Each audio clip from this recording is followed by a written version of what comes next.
നമസ്കാരം, ഗ്ലോബൽ സമയത്തിലേക്ക് സ്വാഗതം. യുഎസിൽ ജോലി ആഗ്രഹിക്കുന്ന പ്രൊഫഷണലുകൾക്കും പഠനം പൂർത്തിയാക്കി അവിടെ തന്നെ ജോലി നേടാൻ കാത്തിരിക്കുന്ന വിദ്യാർത്ഥികൾക്കും വലിയ ആശങ്കയുണ്ടാക്കുന്ന വാർത്തയാണ് ഇപ്പോൾ പുറത്തു വരുന്നത്. വിദേശ തൊഴിലാളികളെയും വിദ്യാർത്ഥികളെയും ലക്ഷ്യമിട്ട് യുഎസ് സെനറ്റർ ജിം ബാങ്ക്സ് ഒരു പുതിയ ബില്ല് അവതരിപ്പിച്ചിരിക്കുകയാണ്. H-1B വിസയുടെ മിനിമം വേതനം 1.25 കോടി രൂപയാക്കി വർദ്ധിപ്പിക്കണമെന്നും വിദ്യാർത്ഥികൾക്ക് ലഭിക്കുന്ന OPT ഓപ്ഷണൽ പ്രാക്ടിക്കൽ ട്രെയിനിംഗ് സംവിധാനം നിർത്തലാക്കണമെന്നുമാണ് ഈ ബില്ലിലെ പ്രധാന നിർദ്ദേശങ്ങൾ. എന്താണ് ഈ ബില്ലിൽ പറയുന്നത്? ഇത് ഇന്ത്യക്കാരെയും മറ്റു വിദേശികളെയും എങ്ങനെ ബാധിക്കും എന്നാണ് ഇന്ന് നമ്മൾ നോക്കുന്നത്. US tech work force act 2025 എന്നാണ് ഈ പുതിയ ബില്ലിന്റെ പേര്. S.2821 എന്ന പേരിലാണ് സെനറ്റർ ജിം ബാങ്ക്സ് ഈ ബില്ല് അവതരിപ്പിച്ചിരിക്കുന്നത്. നിലവിലെ H-1B വിസയും OPT പ്രോഗ്രാമും US പൗരന്മാരെ ദോഷകരമായി ബാധിക്കുന്നുവെന്നാണ് അദ്ദേഹം പറയുന്നത്. H-1B വിസ സ്കാം എന്നാണ് അദ്ദേഹം ഇതിനെ വിശേഷിപ്പിച്ചിരിക്കുന്നത്. വിദ്യാർത്ഥികൾക്ക് പഠനശേഷം ജോലി ചെയ്യാൻ അനുവാദം നൽകുന്ന OPT പ്രോഗ്രാം ഒബാമ ഭരണകൂടം അനധികൃതമായി വികസിപ്പിച്ചതാണെന്നും ഇത് US വിദ്യാർത്ഥികൾക്ക് ലഭിക്കേണ്ട തൊഴിലവസരങ്ങൾ ഇല്ലാതെയാക്കുന്നുവെന്നുമാണ് അദ്ദേഹം സോഷ്യൽ മീഡിയയിൽ പോസ്റ്റ് ചെയ്തിരിക്കുന്നത്. H-1B വിസയുടെ നിലവിലെ രീതിയിൽ വലിയ മാറ്റങ്ങളാണ് ബില്ലിൽ നിർദ്ദേശിച്ചിരിക്കുന്നത്. അതിൽ ഏറ്റവും പ്രധാനം ശമ്പള വർധനമാണ്.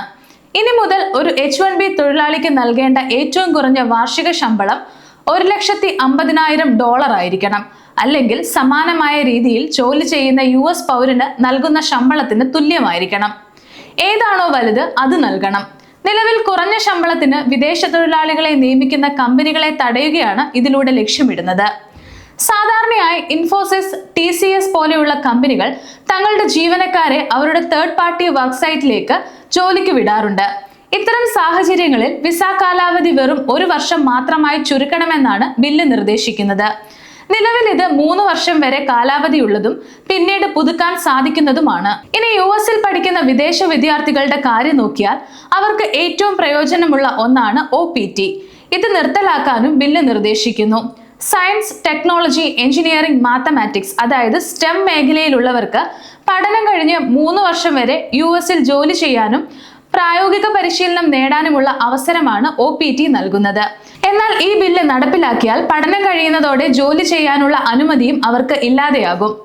OPT വഴി കമ്പനികൾക്ക് ടാക്സ് ഇളവുകൾ ലഭിക്കുന്നുണ്ടെന്നും ഇത് US പൗരന്മാരെ ജോലിക്കെടുക്കുന്നതിൽ നിന്ന് കമ്പനികളെ പിറകിലോട്ട് കൊണ്ടുവരുന്നുണ്ടെന്നും സെനറ്റർ ബാങ്ക്സ് പറയുന്നു. ഈ പ്രോഗ്രാം പൂർണ്ണമായും നിർത്തലാക്കണമെന്നാണ് അദ്ദേഹം നിർദ്ദേശിക്കുന്നത്. H-1B അപേക്ഷകർ ഏറ്റവും കൂടുതൽ ജോലി ചെയ്യുന്നത് Amazon, Meta, Google, Microsoft, apple തുടങ്ങിയ വമ്പൻ കമ്പനികളിലാണ്. ഇവരുടെ ശമ്പള പരിധി $1.5 ലക്ഷം ഉയർത്തുന്നതോടെ ചെറിയ ശമ്പളത്തിന് വിദേശികളെ നിയമിക്കുന്നത് കമ്പനികൾക്ക് ലാഭം ലഭിക്കുന്നത് ഇല്ലാതെയാക്കും. ഇത് ചെറിയ ശമ്പളത്തിൽ ജോലി ചെയ്യുന്ന ലക്ഷക്കണക്കിന് ഇന്ത്യൻ IT പ്രൊഫഷണലുകളുടെ തൊഴിലവസരങ്ങളെയും ഇനി US വരണമെന്ന് ആഗ്രഹിക്കുന്നവരെയും പ്രതികൂലമായി ബാധിക്കും. അതുപോലെ US പഠിക്കാൻ ആഗ്രഹിക്കുന്ന വിദ്യാർത്ഥികൾക്കും ഇത് വലിയ തിരിച്ചടിയാണ്. ബിൽ അംഗീകരിച്ചാൽ വിദ്യാർത്ഥികൾക്ക് അവിടെ ജോലി ചെയ്ത് ലോൺ തിരിച്ചടയ്ക്കാനുള്ള സാഹചര്യം ഇല്ലാതെയാകും. നിലവിൽ ഇതൊരു ബില്ല് മാത്രമാണ്. ഇത് നിയമമായി മാറണമെങ്കിൽ സെനറ്റിലും പ്രതിനിധി സഭയിലും പാസ്സാവുകയും പ്രസിഡന്റ് ഒപ്പിടുകയും വേണം. അതുകൊണ്ട് തന്നെ കുറച്ചധിക സമയം ഇതിനായി ആവശ്യം വരും.